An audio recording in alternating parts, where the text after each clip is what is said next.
selamat pagi, siang, sore, ataupun malam kepada Bapak Yogi Prima Muda. Sebelumnya, perkenalkan nama saya Syahirah Rajwa Amiruddin dengan NIM 442230101116. Nah, pada hari ini saya akan menjelaskan mengenai pemaparan saya atau analisis saya dengan tema pelanggaran etika oleh media obor rakyat dalam Pilpres atau pemilihan presiden pada tahun 2014. Selengkapnya, next slide.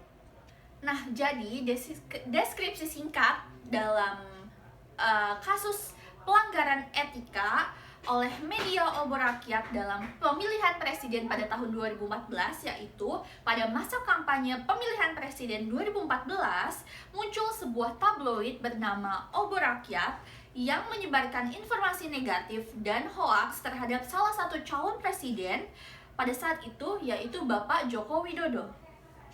Tabloid tersebut diterbitkan secara ilegal dan disebarkan luas ke pesantren dan daerah pedesaan. Isinya menuduh Bapak Jokowi memiliki latar belakang non-pribumi dan mengusung isu SARA atau suku, agama, ras, dan antar golongan yang tidak berdasar dan penuh fitnah. Tabloid ini tidak mencantumkan nama penanggung jawab redaksi, tidak terdaftar secara resmi sebagai media pers, dan sangat melanggar sejumlah prinsip dasar dalam jurnalistik. Kasus ini mendapat kecaman yang sangat banyak dari Dewan Pers dan juga masyarakat, serta akhirnya diproses secara hukum.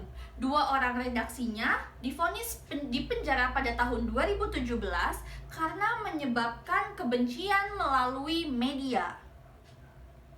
Nah, sebagai bagian dari dunia komunikasi, menurut pandangan pribadi saya atau menurut pendapat saya, dari adanya kasus obor rakyat dalam pemilihan presiden 2014 itu menjadi salah satu contoh nyata dari penyalahgunaan kekuatan media yang secara tidak etis terhadap politik. Kenapa seperti itu? Karena media semestinya berfungsi sebagai penyampai informasi yang faktual dan mendidik. Apalagi media itu sebagai penyalur informasi baik pemerintah, pendidikan, edukasi, dan lainnya kepada masyarakat. Bukan sebagai alat propaganda destruktif. Ketika media disalahgunakan, yang terkorbankan bukan hanya reputasi individu, tetapi juga kualitas dari demokrasi dan kepercayaan publik kepada media tersebut. Nah, selanjutnya kita masuk ke unsur-unsur dalam pelanggaran yang dilakukan oleh media obor rakyat dalam pemilihan presiden pada tahun 2014. Jadi, ada 5 asas unsur yang dilanggar oleh media obor rakyat pada pemilihan presiden tahun 2014. Yang pertama itu ada asas kebenaran dan akurasi, yang kedua itu asas pertanggungjawaban, yang ketiga itu asas anti diskriminasi atau SARA, yang keempat itu asas independensi pers, dan yang terakhir itu atau yang kelima ada asas kepentingan publik. Nah, selanjutnya kita masuk ke dalam prinsip-prinsip yang dilanggar dalam kasus media obor rakyat dalam pemilihan presiden tahun 2014. Nah, jadi di sini dia ada 4 prinsip yang dilanggar oleh dalam kasus media obor rakyat dalam pemilihan presiden pada tahun 2014. Ini dia ada 4 prinsip.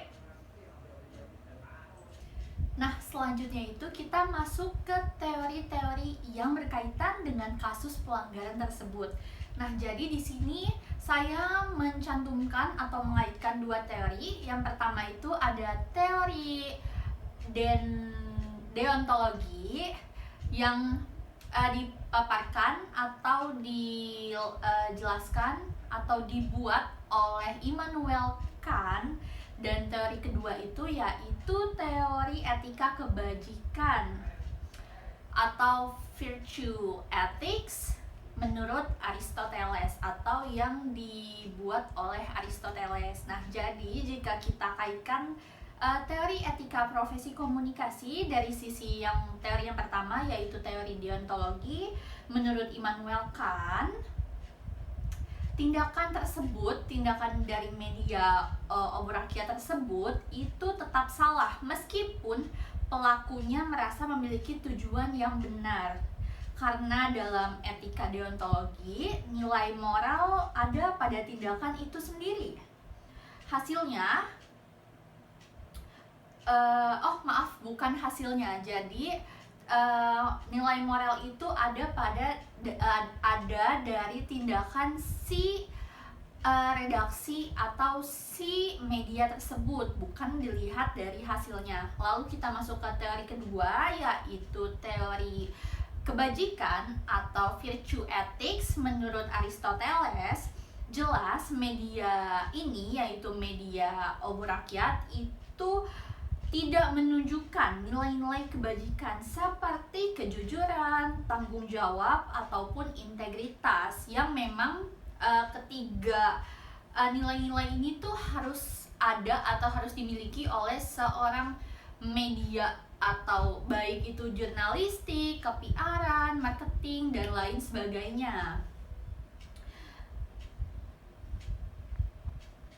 Nah, jadi solusi dan juga rekomendasi yang dapat saya maparkan dari kasus tersebut adalah, yang pertama itu ada pengawasan ketat terhadap media kampanye oleh Bawaslu dan juga Dewan Pers. Yang kedua itu sanksi hukum tegas terhadap penyebar media dan penyebar hoaks tentunya. Yang ketiga itu pendidikan literasi media kepada masyarakat untuk membedakan informasi faktual dan manipulatif. Jadi masyarakat itu bisa tidak menerima mentah-mentah secara langsung informasi yang diberikan oleh media, tetapi masyarakat bisa meng-cross check kembali apakah media tersebut memang faktual atau cuman hoax. Lalu yang keempat itu ada verifikasi media. Jadi wajib kita sebagai warga atau masyarakat wajib memiliki badan hukum penanggung jawab redaksi dan juga akreditasi dari Dewan Pers, teman-teman. Dan yang terakhir, yang kelima, yaitu kolaborasi antar lembaga.